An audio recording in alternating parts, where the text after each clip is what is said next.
Hey, what's going on, my little TisaTellss? How y'all doing today? Well, if you are Jonathan Majors, I don't know. You guys, the Jonathan Majors stories has my attention. Now, I'm going to be honest with you.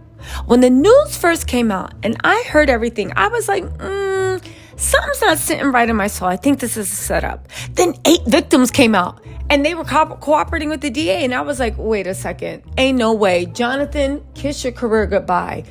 But now they're saying that the alleged victim was granted a temporary restraining order, a protection ahead of the court date. And while this might be something that goes into you guys, just listen to this, okay? Because I don't know what to think about this whole Jonathan Majors debacle. I am going to be glued to this trial. It's happening May 9th. I'm going to cover it because you guys, I honestly don't know what to think anymore. I know everybody's like, oh my God, believe all victims. And you guys know I usually believe every single victim. It doesn't matter, right? The underdog is always in my soul. But honestly, the DA's case is weak AF. All those reports that like esophagus was crushed, it's all cap. The DA barely has any case, which leads me to believe, is there evidence?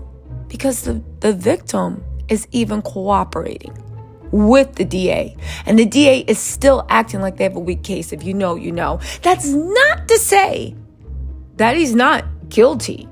But I have to say it like this, and I'm going to get into this report. Right now, I'm of two minds. He's either a narcissistic mastermind that thought he was going to play everybody and he reached too far. Or he's an idiot for trusting the NYPD. But no lie, if he's even a narcissistic mastermind, baby, you're an idiot for trusting the NYPD because, baby, if you know, you know, okay? I'm sure there are some good apples in the NYPD, but, baby, there's a lot of mushy bad ones, too. Anyway, let's get into this, right? They're saying that his alleged victim was granted a temporary restraining order protection ahead of the court date. Now listen, Jonathan Majors' alleged victim was granted a temporary restraining order on Thursday ahead of his May 9th court date where the actor will face charges on assault and harassment. Now that Thursday is today. If you guys are watching this in the future, it was granted today because this just happened. Now, let me just say this. The DA said today a judge granted a full temporary order of protection for the victim per the people's request and with the consent of the defense counsel. At the time of arraignment, the limited temporary order of protection was granted. The Manhattan District Attorney's Office said in a statement to Variety. Okay, so they did standard, right? When they arrested him and he had to get arraigned to be released from jail, it's on par. Just automatically you get a restraining order because the DA is like, well, if you are saying this happened, then y'all need to stay away from each other. We don't know who's right, who's wrong, but you guys need to stay away from each other. Okay, fine. However, the difference is the first time it was granted, it was limited. Limited is you guys stay within, 250 yards of each other, out of this, that, and the third. Now they have a full temporary order of protection, right? And that just expands everything. Probably like you guys can't cohabitate, you can't do this, you can't do that. It's just more restrictions. But Jonathan Majors was like, yeah, definitely. Because don't forget, temporary orders of protection, they go both ways. Again, he will have to be found guilty for this to become permanent, but it goes both ways. This was requested by the DA, and also Jonathan Majors didn't fight it. He was like, yeah, of course. Now, here's the thing. He was arrested, right? We know that. But get this, because this is where I think things stand out. What are the charges? The charges are, okay, can I even say this without getting demonetized? Let's see. Okay. Can I say it without getting demonetized? Okay, fine. I'll just say it. I know you're like, just say it.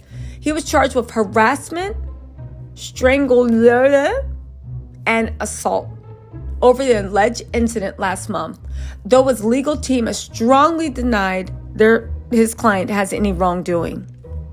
But get this. They said that when he was arrested in New York on March 25th and charged with assault and harassment following a domestic dispute with a 30-year-old woman, New York police responded to a 911 call and took him into custody. The unnamed victim was hospitalized with minor injuries to her head and neck. Minor injuries? Can I just say that the first thing that they were trying to say was that she was, until she lost consciousness. I would imagine for anyone that would be more than minor injuries. Now, hear me when I say this, okay? I am not saying that he is lying or not. I'm not saying whether she is lying or not. I'm looking at this from a purely legal perspective. The DA seems like it's hemming and hawing, and the DA does not have that strong of a case. Even to say that somebody was hospitalized, that doesn't mean they stayed in the hospital. It means they went to the emergency room. Hospitalized means that most people think hospitalized means that you were admitted overnight. She did not stay overnight. She was treated in the ER and she was released. That's putting 20 on 10. Now, why do we know it was released? Because they gave her the ER discharge papers that said something about, but the minor injuries to head and neck, you have a 911 call. The DA doesn't think that's enough. You wound up getting 8 more victims allegedly to speak because you didn't think the evidence was enough. Let's also not forget that this started from a cell phone argument, and there was another woman. He was cheating on her. And let's also not forget those messages. Now, just hear me out. When you read those messages, it's odd that, and again, there's no perfect victim, I get that, right? But it's odd that she was speaking so vaguely about events that, according to her, wound her up in the hospital. When you read those texts, it's almost like she was typing them as if she knew that other people are going to read them. And I mean, she wouldn't be wrong because Jonathan Majors did release them. But the way people said, oh my God, how come he didn't deny it? But how come she didn't actually come out and flat out and say it? It was odd. They were written in the tone that a third party was going to be reading them. Again, it could just be a coincidence. You guys,